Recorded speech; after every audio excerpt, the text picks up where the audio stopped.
Assalamualaikum. Assalamualaikum warahmatullahi wabarakatuh. Innal hamdalillah nahmaduhu wa nasta'inuhu wa nastahdi wa nastaghfiruhu wa natubu ilaih wa na'udzu billah min shururi anfusina wa sayyiati a'malina.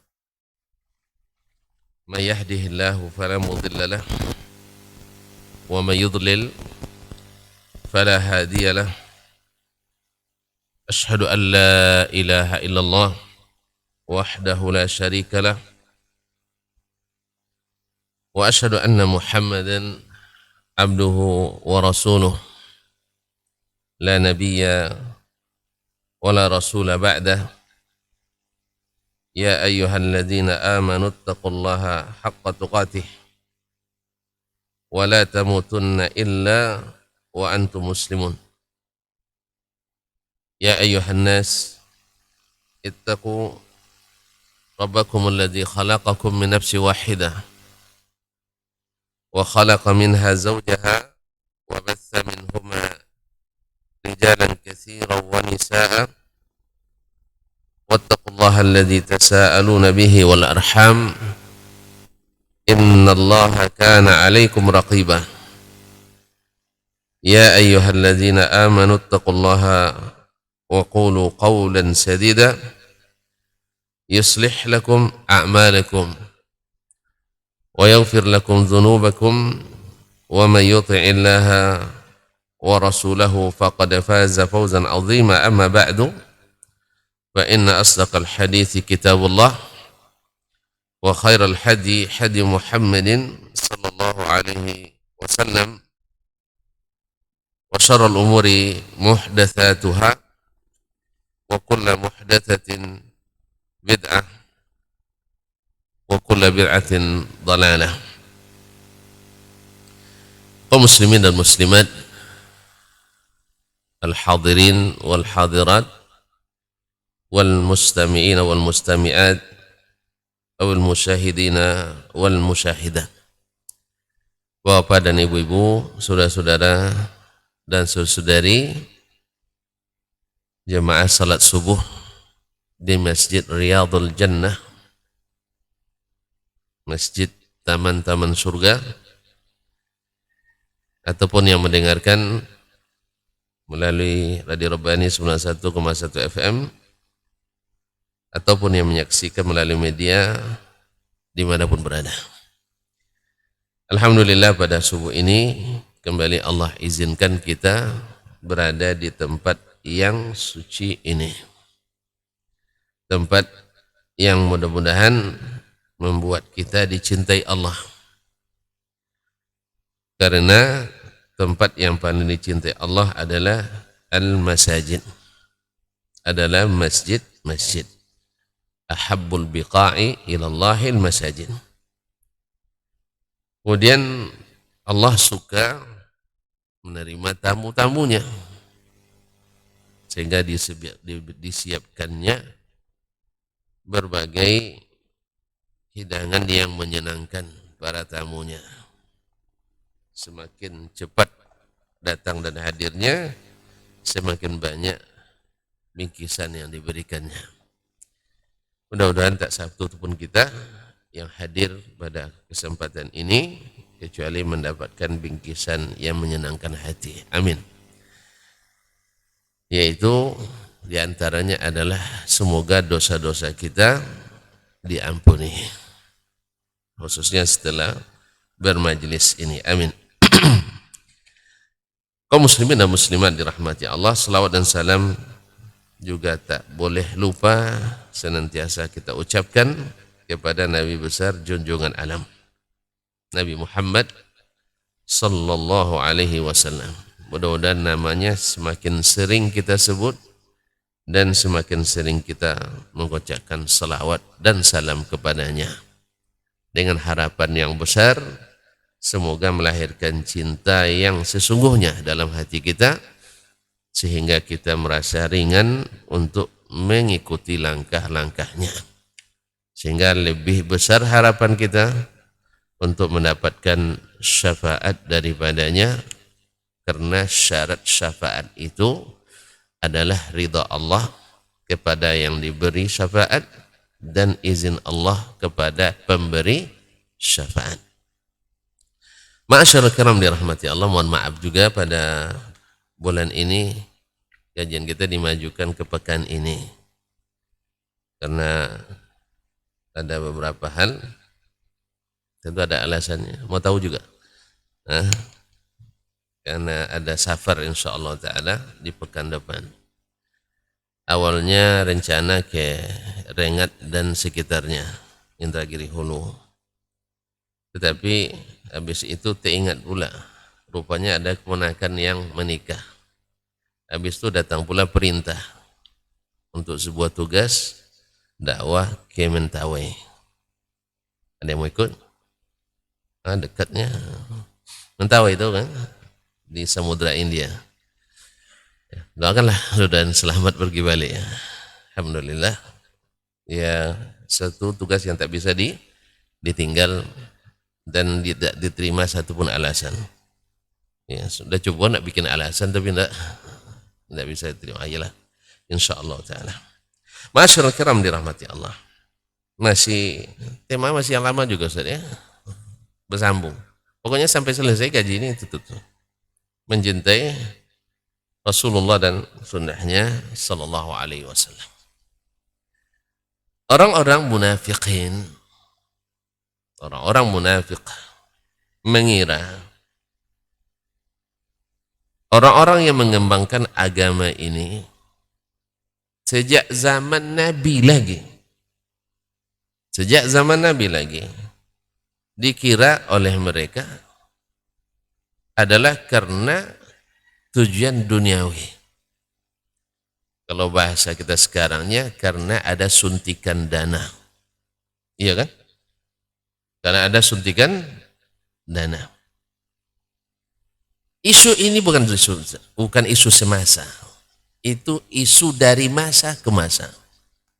Bahwasanya orang-orang yang menghidupkan dakwah Rasulullah sallallahu alaihi wasallam dari masa ke masa adalah karena menginginkan tujuan duniawi.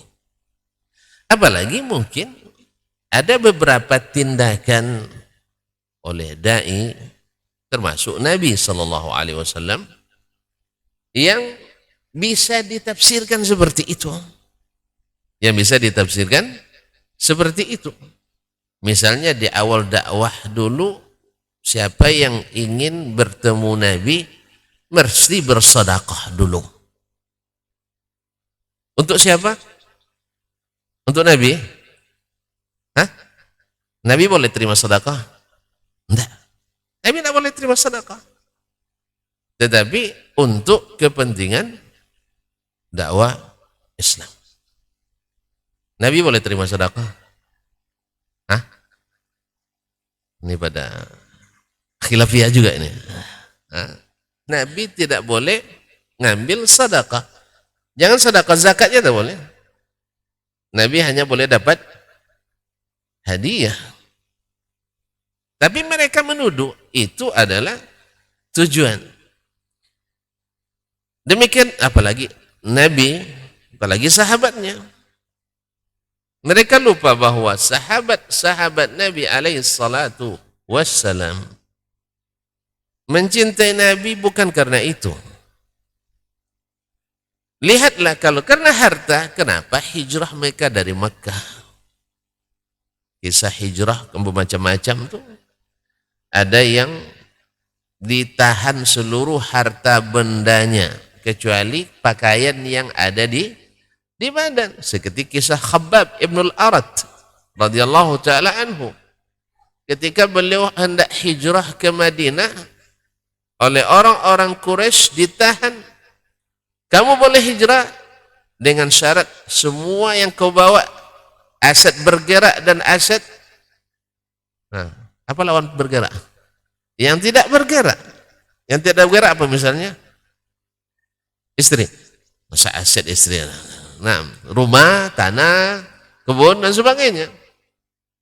Yang bergerak piti. Kaum muslimin dan muslimat dirahmati Allah SWT. Dia lepaskan semua itu. Belum lagi dia sampai ke Madinah, Rasul sudah sampai kepadanya berita. Jadi telegram itu bukan canggih, tidak canggih telegram. Hanya temuan dari sekian besar ilmu Allah Subhanahu wa ta'ala. Awak dapat telegram, Masya Allah, dapat telepon, bah. Ya kadang-kadang telepon itu canggih, pas tidak ada sinyal, tidak berfungsi, dia kan gangguan sinyal. Dan makanya kaum muslimin dan muslimat dirahmati Allah, boleh kita memanfaatkannya, tapi tidak sampai melupakan kepada yang ilmunya meliputi segala sesuatu. Itu sedikit sekali. Bahkan pesawat ulang alik sampai sekarang juga tidak ngerti juga kita apa manfaatnya bagi kehidupan manusia. Katanya nak buka transmigrasi di mana namanya? Di planet? Planet Mars. Oh iya ya, planet Mars. Ada yang mau ikut? Saya tidak mau. Karena Allah sudah katakan walakum fil ardi mustaqarrun wa mata'un ilahin. Bagi kalian tempat tinggal sementara di bumi, sementara. Makanya kalau tidak muat di bumi nanti insya Allah banyak mati nanti. Jelas? Tidak ada istilah tidak muat itu, tidak ada. Yang masalah kita salah kelola saja. Tanah itu seluas-luas milik satu orang. Ya kan? Iya. Ustaz, tanah beribu-ribu hektar, bahkan berjuta hektar milik satu orang. Dan satu orang ini tidak mau ngasih pada yang lain. Makanya sempit jadinya. Bukan bumi ini yang sempit, saya tidak percaya. Kata orang di Jawa itu tidak ada tanah lagi. Saya sering ke Jawa, banyak tanah kosong. Iya enggak? Hah? Jangan, tidak boleh diambil sembarangan. Kaum muslimin dan muslimat dirahmati Allah SWT. Jadi Nabi SAW sampai kepadanya ketika Khabbab datang, Rabihal bai'u ya Aba Yahya, Rabihal bai'u ya Aba Yahya. Sukses jual belimu wahai Abu Yahya, sukses jual beli, karena dia apa? Menjual hartanya kepada Allah Tabaraka wa Ta'ala. Kemudian orang muhajirin, orang ini muhajirin ya. Misalnya Abdurrahman bin Auf juga dengan tangan kosong datang ke Madinah. Padahal di Makkah banyak harta bendanya. Kalau karena mengharapkan harta benda, tak apa mereka meninggalkan Makkah. Mana lebih afdal, Makkah atau Madinah? Dua-duanya. Lebih tinggi fadilahnya tentu Makkah kan. Nah, sehingga Nabi SAW ketika meninggalkan Makkah itu bercucuran air matanya. Karena dia masih manusia, punya perasaan. Ya, kalau bukan karena kaummu wahai Makkah yang memaksaku keluar, dan itu juga izin Allah SWT, aku tak akan keluar. Makanya Nabi sampai di Madinah berdoa dia, ya Allah, Allahumma habbib ilainal madinata kama habbabta Makkah ilaina Makkah. Atau kama qala sallallahu alaihi wasallam, ya Allah, tolong cintai, tolong buatkan kami mencintai Madinah seperti engkau membuat kami mencintai Makkah. Berarti Nabi habis cintanya pada Makkah? Tidak. Ma'asyiral kiram dirahmati Allah. Kalaulah karena dunia, Nabi SAW kan tawarannya jelas di masa dia Mekah. Apa tawarannya? Muhammad, kalau kau nak jadi raja, kami siap untuk mengangkatmu, menabalkanmu sebagai yang dipertuan. Apa istilahnya? Yang dipertuan agung, raja di raja. Ya, pokoknya kepala-kepala suku semuanya tunduk kepadamu. Tinggal kamu tunjuk, kami laksanakan. Cuma jangan suruh tauhid pada Allah, jangan. Ya, yang selain itu aja. Jadi kiranya untuk kepentingan duniawi semuanya. Ya, kan masalahnya jangan suruh kami bertauhid. Jangan suruh kami bertauhid. Makanya jangan dibahas masalah akidah, itu kacau umat. Jangan suruh kami memurnikan tauhid, nanti masalah berbenturan dengan berbagai aliran. Itu yang tidak diinginkan oleh orang Quraisy waktu itu. Kalau kau nak jadi raja, kami angkat. Tapi jangan bahas-bahas masalah. Jangan bahas-bahas masalah akidah. Karena masalah akidah ini rentan, sensitif. Masa orang sudah berkeyakinan, sudah ratusan tahun sejak dulu berkeyakinan seperti ini, tiba-tiba kamu salah-salahkan. Mau mereka terima? Tidak. Makanya Nabi SAW ditawarin, jangan-jangan nanti mau meninggalkan dakwah tauhid ini dengan tawaran yang sangat menggiurkan, yaitu jadi yang di pertuan agung, diraja. Cukup itu tawaran? Tidak. Kamu nak jadi orang paling kaya di Arab, kami kumpulkan harta kekayaan kami berikan kepadamu. Tapi tolong jangan bahas masalah akidah. Kan pembahasan di Makkah kan akidah kan? Dakwah Nabi di Makkah apa? Akidah kan? Iya. Nah, jangan bahas masalah akidah. Sebab masalah akidah ini ngungkit-ngungkit masa lalu. Ya, merubah-rubah keyakinan yang sudah mapan dan tradisi nenek moyang yang sudah diwariskan, kearifan lokal yang harus dihidupkan. Maka ditawarin lagi Nabi SAW untuk menjadi orang paling kaya. Tawaran selanjutnya, kalau kau masalahnya ingin dapat istri yang paling cantik, aman teman, kita buat Arabic Idol atau Miss Universe. Nanti pemenangnya untuk istrimu. Atau kau ambil kontestan semuanya, ambillah. Yang paling cantik di Arab ini kami siapkan untukmu. Lihat Nabi SAW menerima apa tidak? Menerima? Tidak. Kan nyata bahwasanya dakwah ini bukan karena mencari dana seperti tuduhan orang munafikin. Walaupun dana tidak harus ada penopang dakwah. Jelas? Sama kita di dunia ini bukan untuk cari makan, tapi untuk cari pahala, untuk beribadah. Tapi bisa tidak makan? Paham tak? Kita di dunia oleh Allah, wa ma khalaqtul jinna wal insa illa liya'budun. Aku tidak ciptakan jin dan manusia kecuali hanya untuk beribadah. Baik. Tapi kok makan juga? Berarti antum cari makan di sini. Bukan artinya pergi salat gara-gara cari makan, puasa gara-gara cari makan. Inilah logika pendeknya kaum musyrikin, kaum munafikin, kaum kafirin. Padahal mereka sendiri juga melakukan hal yang sama. Cuman bedanya di sini. Kaum musyrikin, munafikin, kafirin makan kama ta'kulul an'am, kata Allah SWT.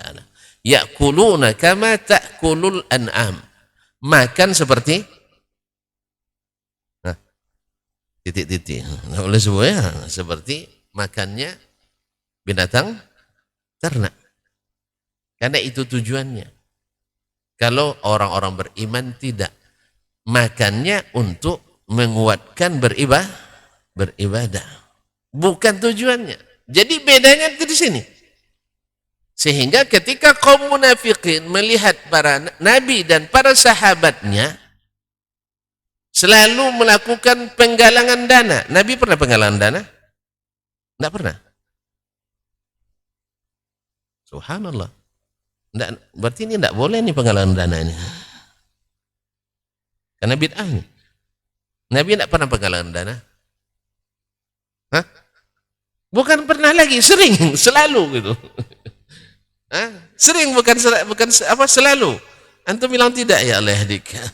Nah, ketika Nabi Shallallahu Alaihi Wasallam melihat ada tamunya orang-orang dari subhanallah, dari orang-orang Badui, Al-Arab, dari Oraniyin atau selain mereka, Anda lupa, melihat penampilan mereka yang serba ya menyedihkan penampilannya, pakaian dan compang-camping. Lalu Nabi hibah melihat mereka. Nabi kalau ada, dia yang beri semuanya. Tapi waktu itu Nabi sedang tidak punya. Nabi orang kaya. Tentu jangan bilang miskin. Hah? Ibunda Aisyah, kaya apa miskin? Kaya. Nafkahnya sebulan tidak banyak, tapi infaknya ratusan miliar. Di total oleh orang infak Aisyah radhiyallahu taala anha tidak kurang dari 400 sekian miliar. Kaya apa enggak? Tapi dihitung makannya tidak sampai 1/10 itu mungkin dalam hidup. Tahu enggak? Kalau namanya infak itu makan. Ayo catat Ustaz. Yang untuk makan atau yang infak yang banyak? Mudah kok ngitungnya. Gaji saya 3 juta sebulan. Ya, terima kasih istri. Terima gaji kasih istri. Berapa kasih? 2,5 juta ke istri. Tinggal 500.000 di tangan kita misalnya ini. Yang 2,5 juta untuk apa oleh istri? Makan dan segala hal yang dibutuhkan rumah tangga. Kemudian infak berapa? Dari 500.000 yang ada di tangan antum, untuk infak berapa? Ayolah jawablah. 20.000. Jadi infak kita jauh di bawah angka makan yang kita makan. Wajarlah kenapa masjid kita lambat selesai. Nah, wajar kenapa masjid lambat selesai. Jadi Nabi SAW akhirnya umumkan, siapa yang mau untuk berinfak. Ini apa namanya, penggalangan dana enggak? Hah? Jadi Nabi sering melakukan penggalangan dana. Orang-orang munafikin menilai itu sebagai tujuan dakwahnya. Itu karena digalang dana, kalau tidak jalan dakwahnya itu. Makanya dakwahnya seperti itu. Nah, berita ini bukan isu semasa, tapi isu dari masa ke masa. Kaum muslimin dan muslimat dan muslimat. Seolah-olah tanpa dana dakwah Nabi tak jalan. Seolah tanpa dana dai tak akan berdakwah. Walaupun kita katakan tadi, ibadah tujuan, makan penopang. Dakwah tujuan, dana penopang. Jangan bilang, oh enggak boleh makan, yang penting dakwah aja. Enggak boleh makan, yang penting ibadah. Asal ibadah ada selesai itu. Bisa? Enggak ada yang sampai, ada pula yang menuntut lemu gara-gara itu. Ya supaya enggak makan pun tetap kenyang. Sampai ada yang cerita sama saya, temannya sama-sama masuk suatu aliran ilmu putih. Ya, salah satu aliran yang dinisbat kepada Islam. Jadi dia dan temannya sampai pada derajat nuntut ilmu bisa kenyang tanpa makan. Jadi sepakatlah dengan kawannya, besok kita berangkat subuh-subuh langsung pergi ke tujuan, saya tunjuklah ke Padang. Entah dari Bangkinang, entah dari mana, saya tidak tahu nih. Tapi dia ceritakan, tahu saya. Cuma tuan-tuan tidak perlu tahu. Berarti ke Padang. Nanti kita uji kenyang tanpa makan. Nah, kawan ini sudah tahu bahwa banyak itu kebohongan banyak.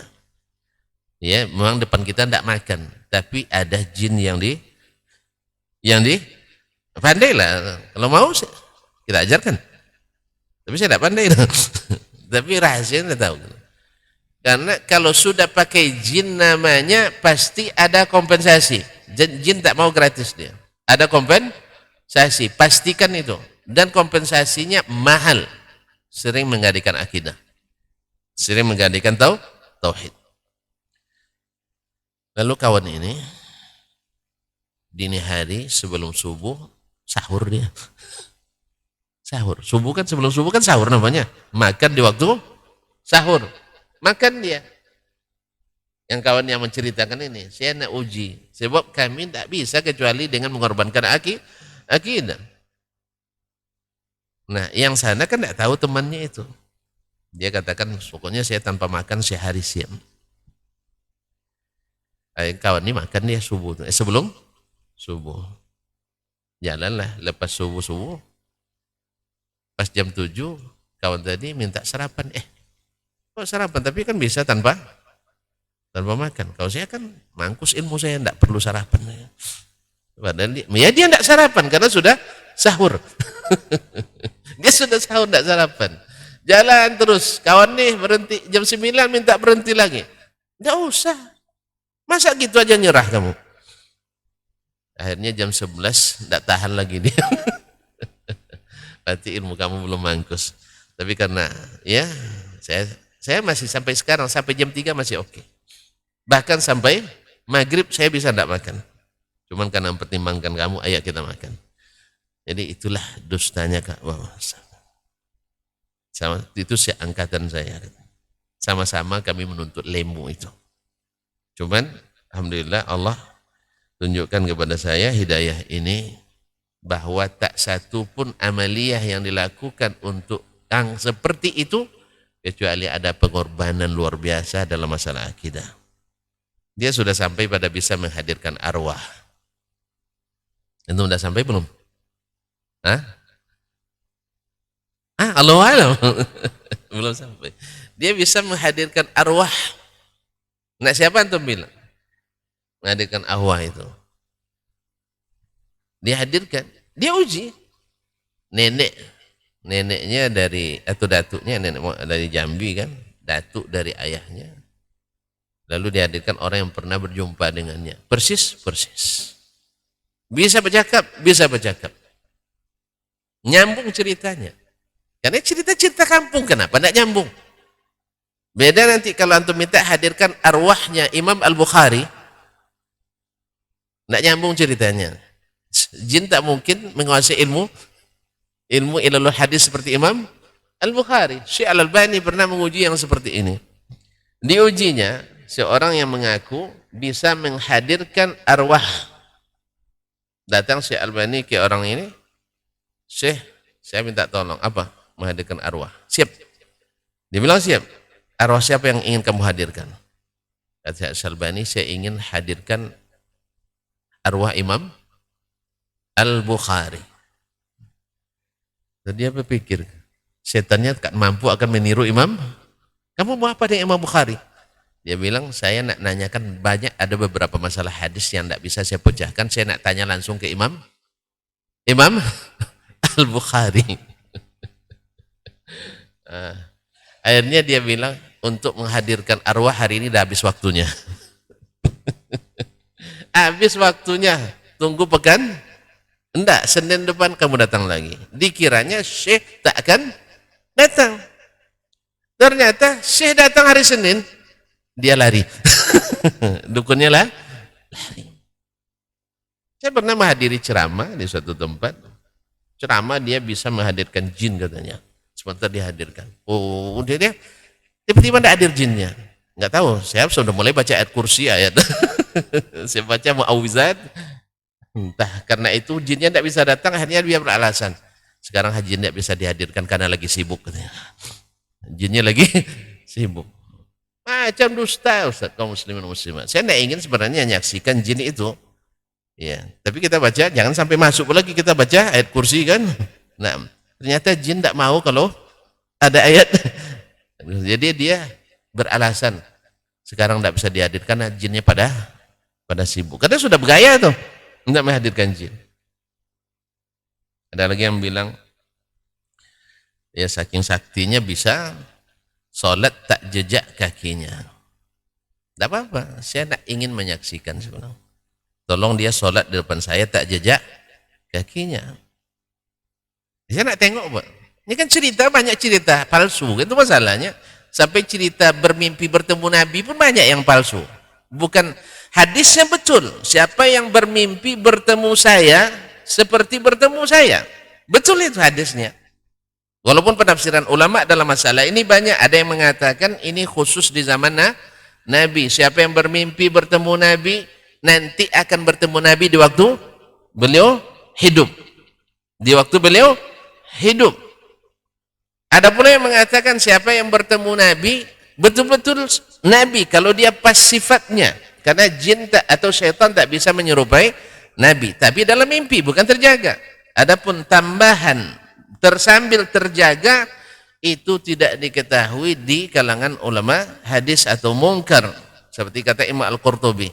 Tak ada tafsiran yang seperti itu yang mengatakan bisa bertemu Nabi di waktu terbangun kecuali tafsiran kaum sufi saja. Dan itu kata Imam Al-Qurtubi tafsirun mungkar, tafsir yang diingkari dan tidak benar. Sebab para sahabat lebih cinta ke Nabi SAW dari siapapun. Buktinya mereka siap berkorban apapun untuk mencintai Nabi. Awak untuk meninggalkan hobi saja tidak bisa, tiba-tiba bisa tiap hari bertemu Nabi sambil bangun. Hobinya nyanyi, tidak bisa tinggalkan nyanyi. Tapi bisa bertemu Nabi setiap hari, na'udzubillah. Masa untuk hal-hal seperti itu, untuk cium lutut aja Nabi bangun. Padahal banyak masalah pelik dalam negara dulu di masa Umar, di masa Abu Bakar, di masa Utsman, masa Ali, sampai sahabatnya 3 orang syahid fisabilillah, dibunuh orang. Utsman, Abu Bakar, Umar syahid, Utsman syahid, Ali syahid. Kenapa Nabi tidak bangun untuk kamu akan dicari oleh Abdurrahman bin Muljim.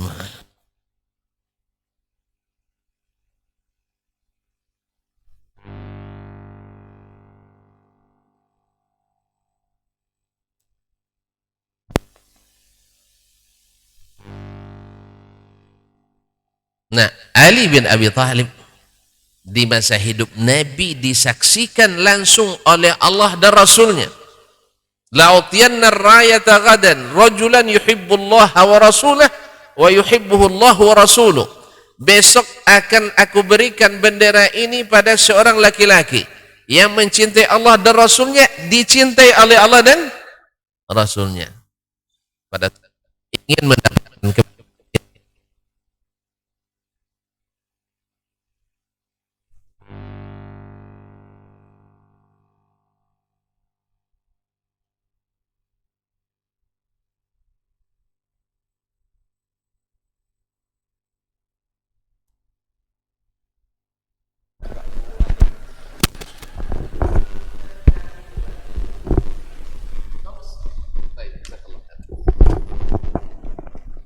balik yang lama lagi. Nah, ini kan cinta pertama. Nah, kaum muslimin dan muslimat dirahmati Allah Subhanahu wa taala. Sampai mana tadi, Syekh? Maka Badr yang antum hafal. Untung tidak sabotase yang antum hafalkan. Kaum muslimin dan muslimat, Ali bin Abi Thalib radhiyallahu anhu mencintai Allah dan dicintai oleh Allah dan Rasul. Tapi selama dia hidup setelah Nabi wafat, tidak pernah pula dia bertemu Nabi sambil terjaga. Jelas ya? Kita baru hanya mengklaim cinta Nabi, tiba-tiba tiap hari bertemu Nabi. Makanya saya mengatakan ini dongeng pengantar tidur. Semua orang bisa ngaku kok, karena detektor mimpi belum ditemukan sampai sekarang. Ustaz, alat penentu atau alat pengukur benar tidaknya mimpi sudah ada belum? Belum ada sampai sekarang. Kalau saya mau ngaku, saya lebih patut ngaku sebenarnya, sebab 15 tahun bertetangga dengan Nabi SAW. Saya belajar hadis Sunan An-Nasa'i sampai tamat persis di samping kuburan Nabi SAW, di Raudhah Asy-Syarifah, bersama Syekh Hadis Madinah, Syekh Abdul Muhsin Al-Abbad hafizahullah. Jadi Syekh guru saya, anaknya guru saya besar saya juga, Syekh Abdul Razak Al-Badr. Di situ kami duduk 4 atau 5 hari dalam sepekan. Kan mudah saya klaimkan, sambil duduk belajar Sunan Nasa'i, qala Nabi sallallahu alaihi wasallam, tiba-tiba Nabi hadir, datang dari kuburannya, hadir di depan saya. Tuan-tuan pasti percaya. Habis itu antum angkat saya jadi wali keramat. Sebab tuan-tuan tidak punya bukti untuk menolaknya. Kan tidak punya bukti. Apalagi selama ini Masya Allah saya orang baik. Orang baik, suka senyum, suka ngusap kepala antum. Yang kecil-kecil ya, besar jangan. Besar tidak boleh pegang kepalanya, kan diusap. Kaum muslimin dan muslimat, gampang sekali untuk membuat kisah-kisah itu. Mudah kok. Masa orang sekali pergi haji, tiba-tiba bisa ketemu Nabi, awak tiap hari di situ tak ketemu Nabi SAW. Untung saya tidak punya perasaan itu. Kalau sempat, Masya Allah, banyak saya punya pengikut. Iya. Nanti saya dicium-cium saya kemana pergi nanti. Nah, Allah musta'an. Kaum muslimin dan muslimat dirahmati Allah. Ali yang sudah, Abu Bakar, Umar, Uthman, Ali menghadapi masalah-masalah berat semasa hidupnya. Mereka yang lebih paham tentang sabda Nabi SAW. Tidak pernah satu riwayat pun mengklaim bahwa Abu Bakar, Masya Allah, berapat dengan Nabi SAW. Ya Rasulullah, saya berbeda pendapat dengan Umar nih masalah ini. Bisa tidak bangun sebentar? Ya, bangun sebentar. Kalau antum sibuk, biarlah saya kapan aja Rasulullah punya waktu saya. Kalau antum cerita mimpi, semua orang bisa klaim mimpi kok. Semua orang bisa klaim mimpi. Semua orang bisa kedipkan mata begini, oi datang Nabi SAW lalu berdiri. Bisa aja orang buat seperti itu. Oh antum bilang kajian itu belum sampai. Nah, bawa sini kajinya itu kita sampaikan. Tidak boleh pula belum kelas antum. Pasti itu alasannya. Masuk dulu golongan ini, amalkan dulu zikir ini, dan yakini dulu tarekat ini. Nanti setelah itu sampai bertahap-bertahap, baru bisa. Artinya sudah masuk kita di lubangnya, baru kita bisa dicekokin yang seperti yang tidak bisa. Kalau memang ada ilmunya, bawa, jelaskan. Kalau sudah harus amaliyah khusus, harus masuk ruang ini khusus, ruang ini khusus, berarti ada pintu-pintu rahasia, dan agama ini tidak melalui pintu-pintu rahasia. Kalau sudah pakai rahasia itu ada makar di dalamnya, ya, ada makar dalamnya. Kalau sudah pakai rahasia-rahasia, mesti kedipkan mata, mesti merem dulu sebentar, ya Ustaz ya. Itu cara-cara jin yang menipu kita. Ustaz Ali bin Abi Talib radhiyallahu anhu. Kembali ke yang tadi. Orang-orang musyrikin, orang-orang munafikin secara khusus menuduh para sahabat dekat-dekat dengan Nabi karena ingin dapat suntikan dana dari Nabi sallallahu alaihi wasallam. Tadi berhenti kita pada penggalangan dana ya. Antum bilang ini sebentar-bentar minta infak, sebentar-bentar minta infak, sebentar-bentar infak. Rupanya antum berpendapat tidak pernah Nabi penggalangan dana. Ini harus diralat pemahaman ini. Teman namanya tidak penggalangan dana.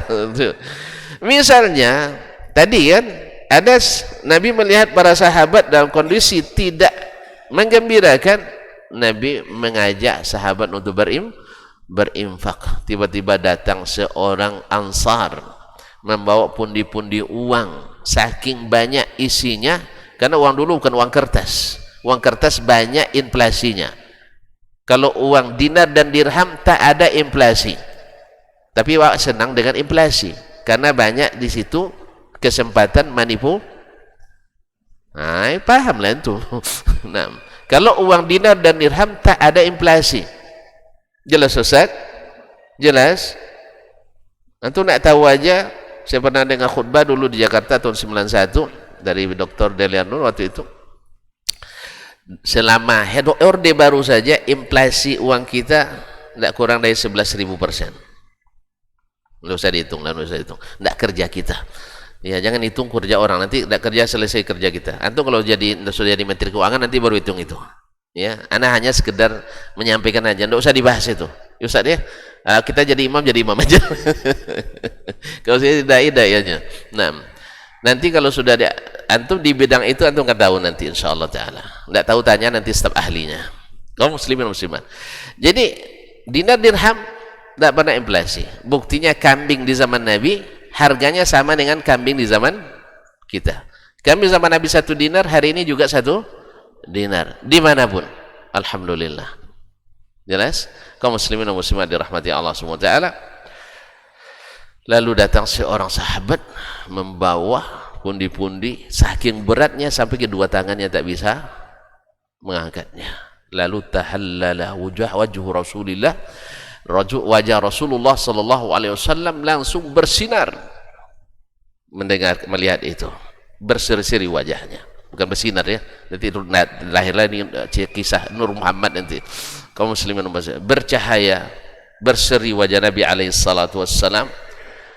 Lalu keluarlah pernyataan beliau yang sebagian menyalahpahami pula, man sanna fil islami sunnatan hasanah falahu ajruha wa ajru man amila biha la yanqusu min ujurihim syai'ah. Sesiapa yang menyunnahkan dalam Islam, ya, dalam Islam sunnah hasanah, maka baginya pahala dan pahala orang-orang yang mengikutinya. Karena setelah itu banyak yang ikuti, sangat bertumpuk di depan Nabi sallallahu alaihi wasallam. Ini sedekahnya para sahabat. Jadi bukan hanya sekedar makan sehari itu aja. Kita kan yang orang miskin kan dapat makan sehari, sekali makan dah hebat kita itu. Kasihan kita dapat makan sekali makan. Nabi tidak gitu. Nabi bukan hanya untuk sekali makan. Kan ceritanya tadi pakaiannya sudah compang-camping. Bisa belikan pakaian untuk beberapa helai, kemudian makanan dan perbekalan, mungkin juga jadi modal dagang. Makanya orang kaya hari ini yang hebat itu bukan hanya kasih makan 1 bungkus nasi bungkus, itu tidak ada masalah, teruskan. Apa yang lebih hebat, datang ke rumah orang miskin itu, antum keahliannya apa? Dia bilang, saya biasa jualan cendol pak, cuman gerobak saya disita oleh Satpol PP misalnya. Kita tahu kan kapan disita, 3 hari yang lalu. Antum punya koneksi ke kasetnya, telepon aja. Nih Pak Kaset, mohon maaf ini tetangga saya ditangkap ininya, boleh nggak minta tolong? Masa nolong begitu nggak bisa? Tolong bebaskan cendolnya. Tapi ingatkan besok jangan jualan lagi di kaki, di trotoar. Oh Pak, saya tidak punya tempat, masalahnya harus nyewa mahal. Berapa sewanya? 500.000 sebulan, saya yang tanggung 500.000, tapi kamu jangan langgar aturan Pemkot atau Pemda. Selesai. Masa bagi antum penghasilan yang 30 juta sebulan 500.000 berat? Ya toh? Istri hanya satu gitu. Istri hanya satu. Ini cara infak yang efektif itu. Jadi bukan hanya sekedar makan bagus, itu tetap, ya tetap. Tapi mencarikan sumber makannya sehingga lebih tepat guna. Kaum muslimin dan muslimat dirahmati Allah semua, bertumpuk itu di depan Nabi SAW, diserahkan pada mereka. Jadi besok tampilannya tidak seperti itu lagi. Ini tidak kasih makan sekarang, besok tampilannya lebih gawat lagi deh itu. Nah, satu hari atau satu masa terjadi sumber air nggak ada di Madinah. Yang punya satu-satunya orang Yahudi, namanya Bi'ru Rumah. Yahudi ini luar biasa pula kejamnya, ya, dalam kesempitan cari kesempatan, maka dia jual seember air seember korma. Ya Allah ya Rabbi, mana yang butuh air atau butuh makan? Dua-duanya butuh. Kalau seember air seember korma, air lebih cepat habis daripada korma. Korma seember mungkin untuk sepekan dengan sekeluarga, air seember untuk sehari, kan tidak masuk. Padahal air pada asalnya kan tidak boleh dijual, kan dijualnya mahal. Nabi penggalangan dana lagi Ustaz. Itulah man yashtari li bi'ra rumah falahul jannah. Siapa yang akan membelikan bi'ru rumah untuk diwakafkan, baginya surga. Sahabat waktu itu tak ada yang punya dana, mahal memang. Utsman tidak ada di tempat. Pas dia datang, dia dapat isu. Masya Allah, mendengar isu itu kesempatan luar biasa baginya. Dia datang ke Nabi SAW, ya Rasulullah, itu sayembara masih berlaku untuk saya. Pada Utsman dah banyak wakafnya kan, tapi tetap karena memang hidup berwakaf itu baginya tren hidupnya, bukan untuk bangun ini aset dia tidak pikir itu, walaupun asetnya tidak habis-habis juga. Kaum muslimin dan muslimat dirahmati Allah, kata Rasulullah, masih berlaku. Kalau gitu saya akan beli sendiri. Penggalangan dana apa enggak? Ustaz? Ya, penggalangan dana di saat perang dan sebagainya. Jadi oleh itu kaum muslimin dan muslimat, itulah yang menyebabkan menyebabkan orang-orang munafikin menyangka bahwa sahabat-sahabat Nabi itu dekat-dekat dengan Nabi supaya dapat dana dakwah. Jadi isu-isu seperti ini isu kaum munafikin dari masa ke masa, yang kadang-kadang sebagian kaum muslimin ikut-ikutan dalam menaikkan isu-isu yang seperti ini. Memangnya ada pekerjaan yang bisa dilakukan tanpa dana? Hah? Ada. Kalau ada, tidak usah pakai dana. Masjid ini bangun selesai, tidak usah penggalangan dana. Pergi jihad selesai tanpa penggalangan dana. Bagaimana makan anak yatim pakai selesai. Nah, kalau gini mantap nih. Hanya pakai tiupan aja kan, ya kan? Gerak tangan gini, selesai. Nggak ada. Dimanapun, bahkan kaum munafikin sekalipun, mereka menyebarkan nifaknya dengan apa? Ustaz, orang-orang munafik menyebarkan misinya pakai apa? Pakai dana. Dapat suntikan juga? Dapat juga. Ramatni bid'ah hewan salat, antum melempar kotoran lalu pergi. Itu bahasa pepatah Arab itu, melempar kotoran lalu pergi. Padahal kotoran dari mana datangnya? Dari dia. Tapi orang yang tertuduh, kalau kita lempar tangan, bukan lempar batu saya. Bukan lempar tangan sembunyi batu, lempar batu sembunyi tangan. Nuduh padahal juga ikut. Ikut. Ma'asyiral kiram dirahmati Allah SWT. Kita ngajar ada gaji enggak? Ada. Padahal ngajar itu dakwah apa enggak? Dakwah juga, berarti atau ngambil juga. Betul kan? Mohon maaf, ini cerita kasar, malu juga saya bilang nih. Antum pergi ceramah, nerima amplop enggak? Terima juga. Dana juga enggak? Dana juga. Lalu di mana salahnya?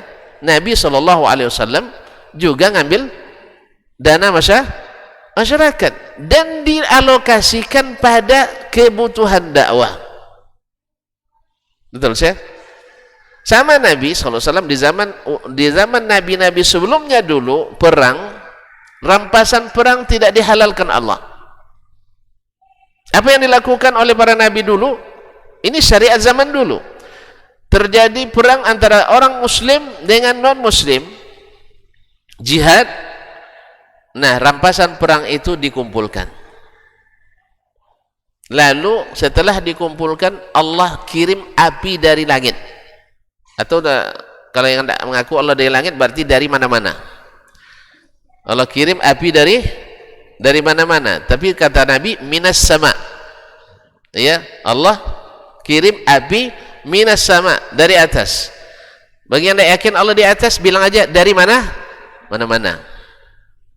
Ya, kalau api di mana itu bakar kita jadinya. Makanya Allah turunkan api dari atas karena memang dia maha tinggi, al-ali, al-azim. Nah, tapi antum tidak ngaku, bilang aja Allah kirim api dari mana-mana. Masuk enggak? Tidak masuklah. Kaum muslimin dan muslimat dirahmati. Karena Nabi bilang dari atas. Lalu terbakarlah ghanimah tadi, rampasan perang tadi. Bila ada yang mencuri dari yang ikut berjihad, walaupun hanya seutas tali, api tak membakar atau api tak datang. Saat itu Nabi umat sebelum kita lalu memeriksa pasukan. Pertama ditanya, siapa di antara kalian mencuri? Tak ada yang ngaku. Kalau tak ada yang ngaku, terpaksa pakai alat detektor. Apa alat detektornya? Mukjizat. Siapa yang menipu, tangannya nempel tak bisa dibuka dari Nabi. Jadi tangan Nabi itu ada chipnya. Ya, berarti lebih canggih sebenarnya ya. Jadi salam semuanya. Disalami semuanya. Nanti bunyi detektornya. Siapa yang tangannya lengket, berarti dia pelaku. Nah, kan datang kecuali tak akan dibakar kecuali setelah dikembalikan. Soal hukumannya itu masing-masing syariat ada ketentuannya. Nah, di zaman Nabi kita sallallahu alaihi wasallam, ghanimah itu dihalalkan. Sehingga dalam perang Uhud terjadilah kasus di mana sahabat tergoda oleh ghanimah sebagian. Bukan sebagian kecil pula yang di atas Jabal Rumah itu, dari 50 orang yang tergiur hanya 39 orang.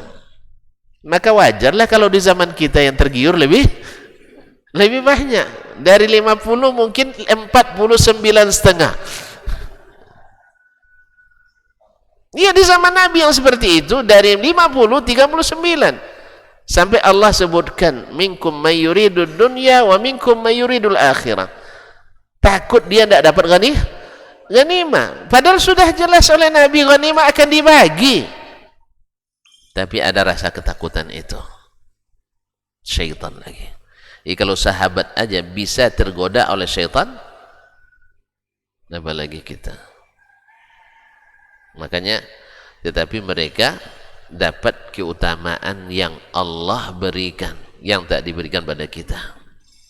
Karena bersama Nabi itu amalannya tentu tak sama dengan selain Nabi sallallahu alaihi wasallam. Radhiyallahu anhum wa radu anhu. Allah saja tidak mencaci mereka, masa kita mencaci mereka? Allah sendiri memuji mereka, masa kita tidak memuji mereka? Allah mencintai mereka, masa kita tak mencintai mereka? Ya Ustaz ya, salah. Boleh dihina? Tidak. Dosa. Boleh dijatuhkan? Tidak. Keliru. Tapi boleh enggak dihujat? Tidak. Sama. Ma'asyiral kiram dirahmati Allah.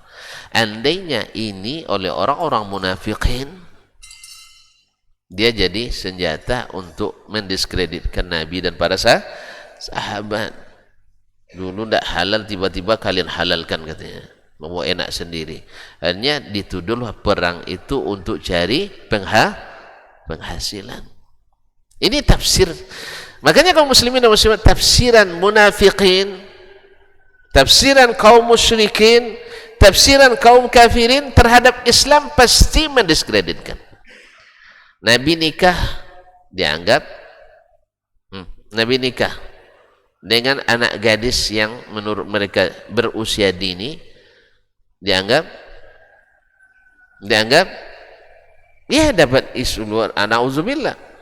Padahal mereka bukan menikah, memperkosa biasa, atau pergaulan bebas biasa. Mana yang lebih suci, menikah atau pergaulan bebas? Tidak bisa dibandingkan. Itu kotor, ini bersih.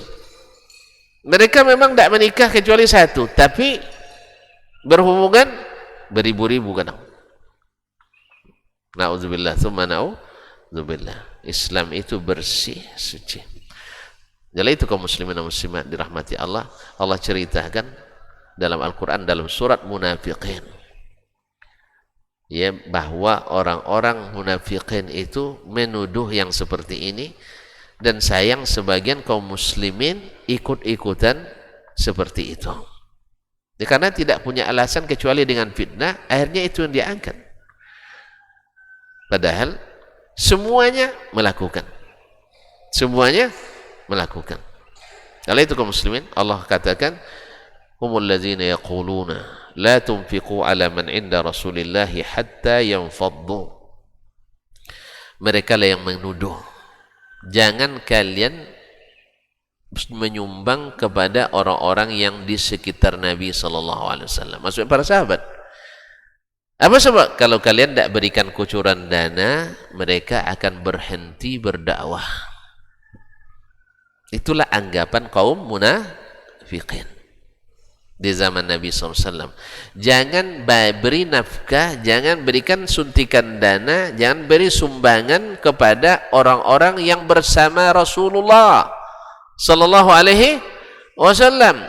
Nanti hatta yang faddu, mereka nanti akan tercerai-berai meninggalkan Nabi Sallallahu Alaihi Wasallam. Perkiraan mereka bahwa dakwah itu hanya jalan dengan suntikan dana. Perkiraan. Dan tidak sedikit kaum muslimin yang mengaku sebagai orang yang hebat dalam Islam juga memakai isu kaum munafikin tersebut bahwa dakwah tak akan jalan kecuali dengan dana. Atau dengan kata lain, kalau tidak ada dana dia tak akan berdakwah. Subhanallah. Padahal mereka lupa jauh hari lagi dulu Nabi sebelum ada dana dia tetap berdakwah. Demikian juga para dai, banyak para ustaz kita, para buya kita tidak pernah ada dana. Kami ingat buya kami dulu di Darun Nahdah rahimahullah rahmatan wasi'ah, beliau berkali-kali ditawari oleh mantan-mantan muridnya menjadi PNS supaya gajinya dan pensiunnya terjamin, karena sudah jadi pejabat tinggi murid-muridnya. Dia bilang, jangan suruh saya berbuka padahal sudah waktu asar. Bahkan ada yang dari pihak pemerintah nak mengantarkan bantuan untuk membangun sekolah, dia bilang, biarlah kami dari kemampuan kami sendiri. Nah, apakah yang seperti ini patut kita bilang dia berdakwah gara-gara mengharapkan dana? Enggak, kehidupannya biasa kaum muslimin. Jadi oleh itu berhentilah kita dalam mengikuti cara-cara orang munafikin. Menyangka bahwasanya Nabi dan para sahabat itu kalau ada dana kerja, kalau tak ada dana berhenti. Walaupun seperti yang kita katakan, dakwah Nabi memang didukung oleh dana, tapi bukan sebagai tujuan Nabi SAW. Buktinya beliau tak pernah menyimpan sesuatu lebih dari 3 hari. Masih ingat banyak kisahnya. Suatu hari Nabi SAW selesai salat, Assalamualaikum warahmatullah, Assalamualaikum warahmatullah. Biasanya Nabi kan duduk dulu berzikir lama kan. Selesai salam Nabi langsung tegak dan masuk ke rumahnya. Saya itu baru balik lagi. Ditanya oleh para sahabat, ada apa ya Rasulullah? Tadi saya teringat bahwa masih ada sedekah yang belum dibagikan. Coba. Masih ada yang belum dibagikan. Masih ada uang yang harus diserahkan kepada yang berhak, belum dia serahkan. Takut beliau terlambat. Beliau orang kaya, bukan orang miskin. Nabi itu banyak duitnya, tapi tak pernah menyimpan. Kalau tujuan munafikin itu karena mencari dana atau jalan dakwanya karena dana, maka Allah jawab sendiri, walillahi khazain khinus samawati wal ard walakinnal munafiqina la yafqahun. Allah subhanahu wa ta'ala lah yang memiliki perbendaharaan harta di langit dan di bumi. Tapi orang-orang munafikin lah yang tidak paham. Berarti orang munafik hebat atau tidak hebat? Hah? Orang munafikin orang hebat atau orang tidak hebat? Orang tidak hebat. Allah yang bilang la yafqahun, tidak paham. Mereka gertak lagi Nabi SAW, la irja'na ilal madinati la yukhrijanna al-a'azzu minha al-adhal. Kalau nanti kembali ke Madinah, yang mulia akan mengeluarkan yang hina. Dikiranya mereka yang mulia, asli penduduk negeri Madinah. Abdullah bin Ubay, Rasul Munafiqin. Lalu Allah jawab lagi, walillahil izzatu wali rasulihi walil mu'minin. Kemuliaan itu milik Allah, milik Rasulnya dan orang-orang beriman. walakinnal munafiqina la ya'lamun. Tapi orang munafik tidak berilmu. Berarti orang munafik hebat? Tidak. Mereka merasa hebat sendiri. Ya, kalau ada mereka bilang misalnya tidak ada ulama yang telah menafsirkan Al-Quran secara komprehensif, Anda usah dengar. Anda ada baca tafsir atau belum? Ya kan itu? Tidak ada ulama hadis yang sudah menafsirkan hadis secara lengkap. Ini baca hadis tak pandai. Baca hadis belepotan, tiba-tiba lebih hebat pula bahasa daripada ulama. Jadi mulutnya besar, tong kosong nyaring bunyinya. Tidak ada solat 5 waktu dalam Al-Quran. Allah musta'an. Kaum muslimin dan muslimat, omong besar, kerja nihil. Makanya Allah yang jawab langsung. Wa idza qila lahum aminu kama amana an-nas. Bila dikatakan berimanlah seperti berimannya manusia zaman sahabat, mereka jawab anu'minu kama amana sufaha. Apakah kami beriman seperti berimannya orang-orang dungu itu? Dikira sahabat dungu. Allah balas juga, ala innahum humus sufaha. Ingat mereka lah yang sebenarnya yang dungu, walakinnahum la ya'lamun, tapi mereka tidak berilmu. Sehingga orang berilmu tahu mana yang dungu, orang yang dungu tidak tahu mana yang berilmu. Jelas? Makanya orang berilmu pasti tahu mana yang dungu. Tapi orang dungu tidak tahu mana yang dungu aja dia tidak tahu, apalagi orang berilmu. Jelas? Yang tahu yang hak pasti tahu yang batil. Yang tahu yang batil takkan tahu mana yang hak. Makanya yang hak itu, orang yang tahu yang hak kokoh dia, tidak mungkin membenarkan yang batil. Tapi yang tahu yang batil itu iya, ini benar. Gimana juga?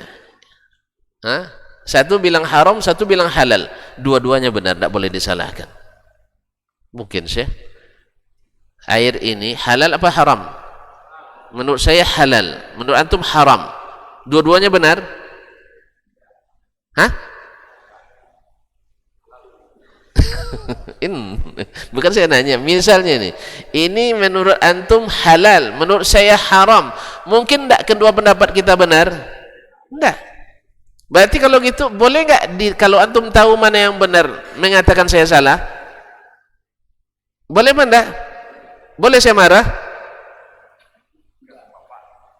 Tergantung. Antum buka pula pintu saya untuk marah ya. Nah, antum subhanallah ya, menurut antum ini halal karena air madu, lalu menurut saya haram karena saya mengira ini air khamar. A'adzanillahu iyyakum. Jelas? Jelas tuh? Maka saya mengatakan dia haram, antum mengatakan dia halal karena ilmu saya yang keliru. Antum yang tahu pembuatnya, antum tanya, siapa membuat tadi? Ustaz ya? Saya yang buat, antum kenal dia, tanya ke dia. Saya belum kenal dengan dia, tidak nanya. Antum tanya ke dia, ini dalilnya. Dia yang buat Ustaz, dia tuangkan madu tadi 3 apa 4 sendok. Iya, ini madu apa nih? Madu menghilangkan penat atau menambah stamina? Kaum muslimin dan muslimat dirahmati Allah SWT. Antum kenal dia kan? Berarti punya bukti. Saya hanya mengira karena melihat warna. Maka saya bilang haram, antum bilang halal. Berbeda seperti ini, boleh enggak dikatakan dua-duanya benar? Enggak. Yang mengetahui yang benar siapa, saya atau antum? Antum. Dari mana antum? Dalil. Saya dari mana saya tahu salah? Enggak punya dalil. Selesai. Maka antum silahkan salahkan saya. Boleh enggak saya marah? Saya tumpahkan nanti air ke muka? Enggak boleh kan? Karena jangan gara-gara saya tidak tahu lalu antum salahkan saya, terus marah-marah. Berarti saya tidak mau menerima kebenaran, penentang kebenaran. Itulah yang terjadi pada orang-orang Quraisy dulu. Nabi tahu mereka salah, mereka mengira mereka benar, akhirnya disalahkan oleh Nabi. Marah mereka. Saya ulang lagi, orang-orang Quraisy nyembah berhala. Jelas? Mereka mengira mereka salah atau mengira benar? Benar. Dalam perkiraan orang Quraisy mereka benar. Dari mereka mengatakan benar, mengira karena dilihatnya ayahnya begitu, ayah lihat datuknya begitu, datuk nengok datuknya begitu, ya tak? Ya kan? Dikiranya itu benar. Mereka semua nyembah Allah itu. Orang Quraisy musyrikin juga beribadah pada Allah. Buktinya kalau bersumpah wallahi, billahi, tallahi. Kalau meminta Allahumma. Iya kan? Kalau haji labbaik Allahumma. Sama labbaik juga katanya. Cuman ada tambahannya. Kita bilang labbaik la syarika lak. Iya kan? Mereka tambah labbaik la syarika lak illa syarikan huwa lak. Kita bilang, ya Allah, aku kabulkan panggilanmu naik haji, tak ada sekutu bagimu. Kan jelas sampai di situ kita. Mereka tambah, kecuali sekutu yang engkau miliki. Mereka mengakui bahwa sekutu-sekutu itu milik Allah, hamba Allah. Seperti kita hari ini menyekutukan orang-orang atau orang-orang saleh. Kita yakin bahwa mereka tak bisa buat apa-apa, tapi kita minta kepada mereka, kepada Allah Subhanahu wa ta'ala. Sama. Cuman bedanya dulu disebut patung, kalau sekarang disebut wali. Intinya sama. Mereka tidak mengaku, sebagian mereka tidak mengatakan pencipta, tidak. Yang pencipta tetap Allah Subhanahu wa ta'ala, tapi beribadah mesti melalui patung-patung itu. Kaum muslimin. Nah, sekarang pertanyaannya, mereka mengira mereka benar. Ada buktinya? Enggak ada. Karena hanya melihat. Sah? Nah, Nabi tahu itu salah. Dari mana dia tahu? Dari yang maha mengetahui. Karena mereka kan nyembah Allah semua tuh. Mereka dapat wahyu? Enggak. Nabi dapat wahyu? Dapat. Nah, lalu Nabi tegah mereka menyembah berhala. Mau enggak mereka terima? Marah enggak? Kenapa marah? Karena menentang kebenaran. Kalaulah mereka mau menerima kebenaran dengan bukti yang ada, Muhammad sallallahu alaihi wasallam, Sayyiduna Muhammad sallallahu alaihi wasallam teruji. Tidak pernah mengatakan sesuatu untuk kepentingan pribadi. Dalam menggali saja, cari untung, tidak pernah menipu. Masa ada masalah agama dia menipu. Kemudian dibacakan kepada mereka ayat-ayat Allah. Mereka yang tahu sastra tinggi Arab mengatakan itu bukan perkataan manusia. Paham mereka. Abu Jahal paham itu bukan perkataan Muhammad. Jelas? Abu Lahab paham itu bukan perkataan Muhammad sallallahu alaihi wasallam. Tapi karena cintanya pada kebatilan ini dan karena masih merasa itu masih benar, masa disalahkan oleh Muhammad sallallahu alaihi wasallam. Apa sebab? Tidak mungkinlah buya-buya kita dulu salah, nenek moyang kita salah, mereka ramai. Masa orang ramai salah? Ini satu orang aja. Kan keadaan gitu, orang ramai tidak mungkin salah, orang satu orang mungkin. Kan itu keadaan orang musyrikin waktu itu. Yang berdakwakan baru satu Nabi Muhammad sallallahu alaihi wasallam. Yang menentangnya ramai apa sedikit? Ramai. Khususnya para petinggi pula, orang-orang yang hebat pula, para pemikirnya, para pengusahanya, para pejabatnya, para semuanya menolak itu. Iya, karena mereka salah atau karena mereka benar? Karena mereka salah atau karena mereka benar? Karena mereka merasa benar. Padahal yang benar itu adalah pada Nabi sallallahu alaihi wasallam. Nah, boleh tidak marah? Ulang lagi, terserah saya lagi. Kalau saya marah, akibatnya terjadi penentangan. Tapi kalau saya nak cari kebenaran, nanti akan saya tanya lagi. Antum tahu dengan beliau sejak kapan? Oh, baru sejak pengajian ini aja Ustaz. Dah pernah enggak ke rumahnya? Belum. Dah ada uji enggak ngasih duit sama dia? Belum. Misalnya ini. Ya. Dan seterusnya. Tentu jawaban ini akan saya cari lagi bukti lain untuk menguatkan. Oh, ternyata ada Ustaz Adnan kenal lebih duluan, kenal, tahu kejujuran sebagainya. Tambah lagi Pak Imam terus juga merekomendasi. Untuk boleh saya ragu lagi? Boleh saya ragu lagi? Boleh saya marah lagi? Enggak. Karena saya nak mencari kebenaran, saya telusuri. Kalau perlu saya datang langsung ke rumahnya. Mana botol madunya? Mana botol madunya? Gitu. Ditengok kan, ini Ustaz kan garis tadi begini nih. Ini sudah ambil 4 sendok nih, berkurang segini. Nah, sedetil itu Nabi memberi bukti. Sedetil antum memberi bukti, masa saya marah juga? Antum tidak enak di depan orang di Nah, jadi orang yang tahu kebenaran, dia akan tahu mana yang salah. Tapi orang yang tahu yang salah, dia tahu mana yang benar, mana yang salah. Sehingga yang salah pun dianggapnya benar. Makanya pada umumnya orang yang tahu yang tidak benar, dia tak berani menyalahkan yang salah. Tak berani menyalahkan yang salah. Dan sebaliknya dia menuduh orang yang mengatakan yang salah itu salah, yang benar itu benar, mau benar sendiri. Kita tidak mengatakan benar sendiri, kita benar bersama-sama lah. Benar bersama-sama. Kalau perlu, kalau khilafnya tanawu, ya kita saling memahami. Tapi kalau sudah halal satu, haram satu, tidak mungkin dua-duanya benar. Tapi kalau yang satu bilang haram, wajib, satu bilang sunat, ini kan masih bab ini. Satu bilang wajib, satu bilang sunat.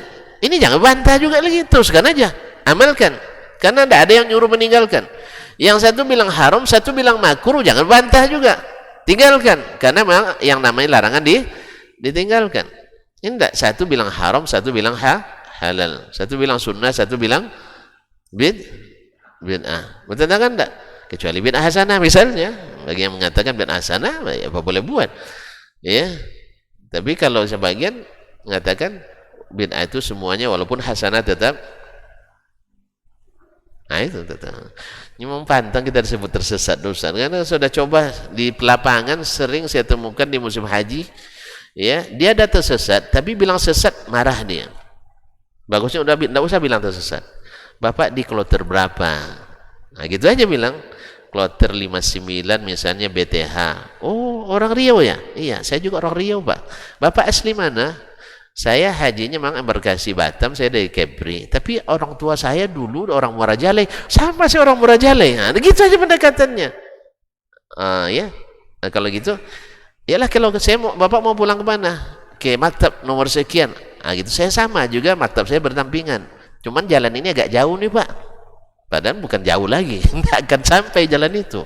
Jalan ini jauh, Pak. Nanti Bapak muter lagi ke balik gunung itu, nanti sampai ke Mekah baru balik lagi sini. Nah kalau gitu kita ambil jalan ini, Pak, ya. Gitu mau dia. Tapi kalau antum bilang, Pak, Bapak dah kesesat nih, Pak, gitu ya. Belalak sama kita dia sih.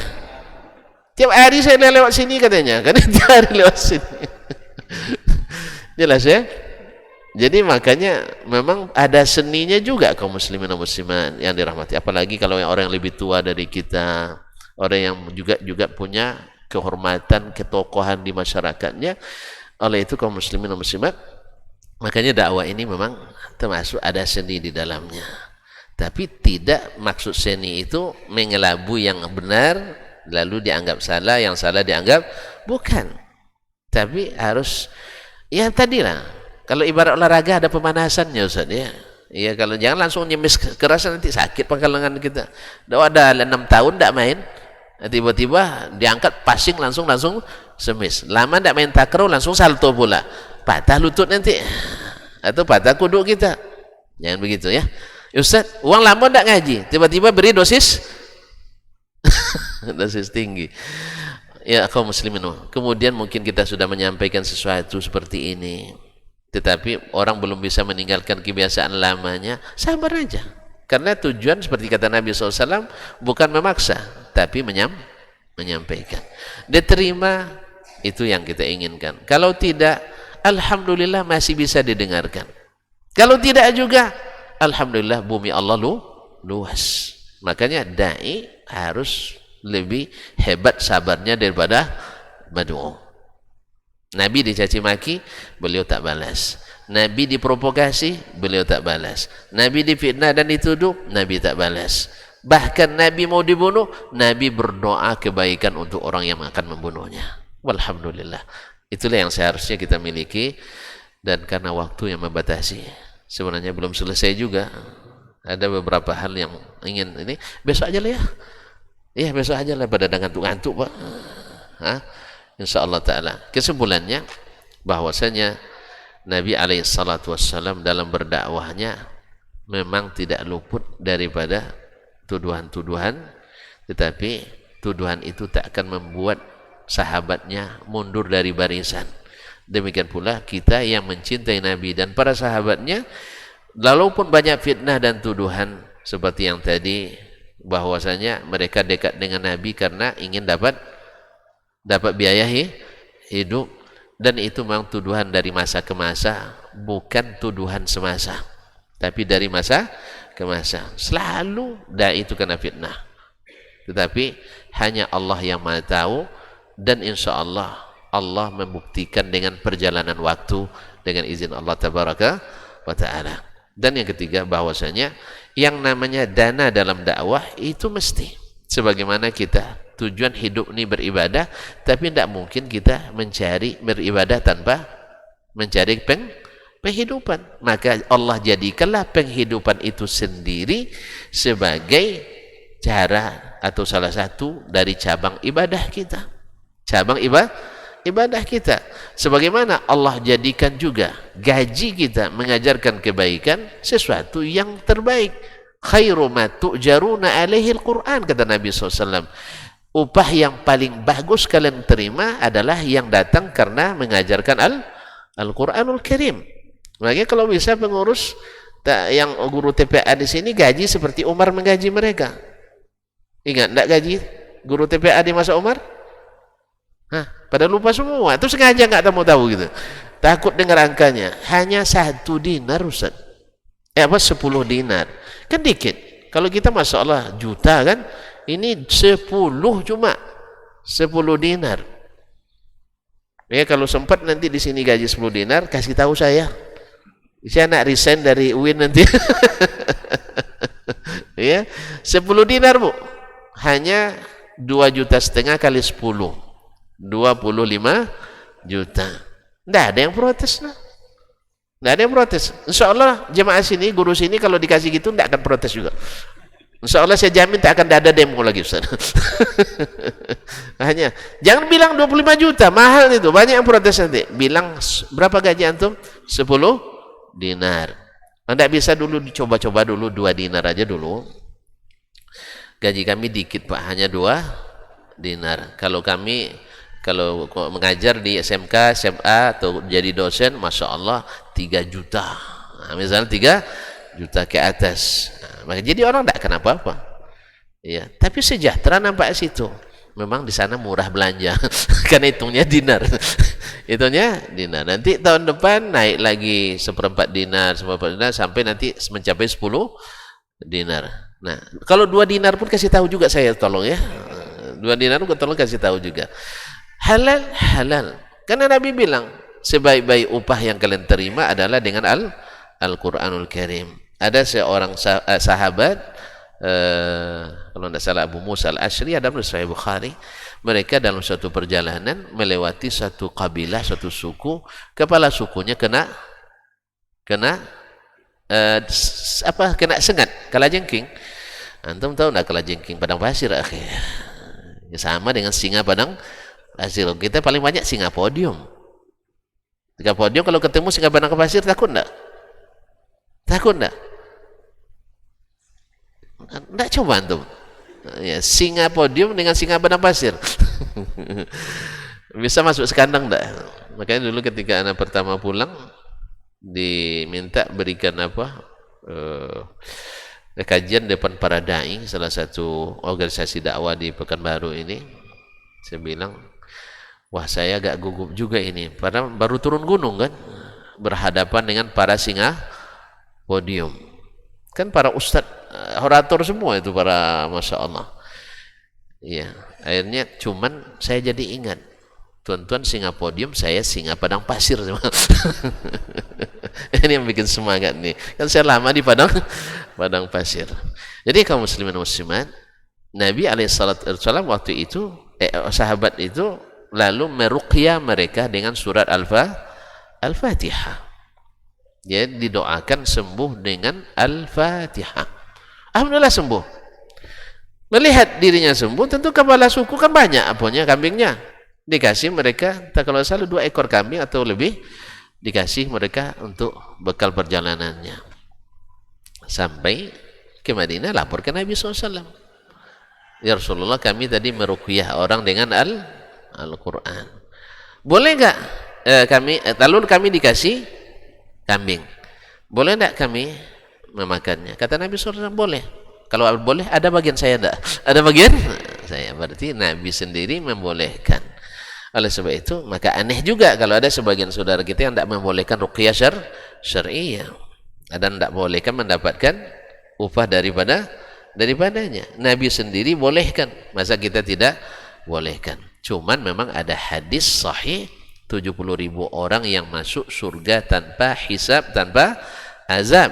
Ciri khas mereka diantaranya tidak minta diruqyah, bukan tidak meruqyah. Harus bedakan, tidak minta diruqyah, bukan tidak meruqyah.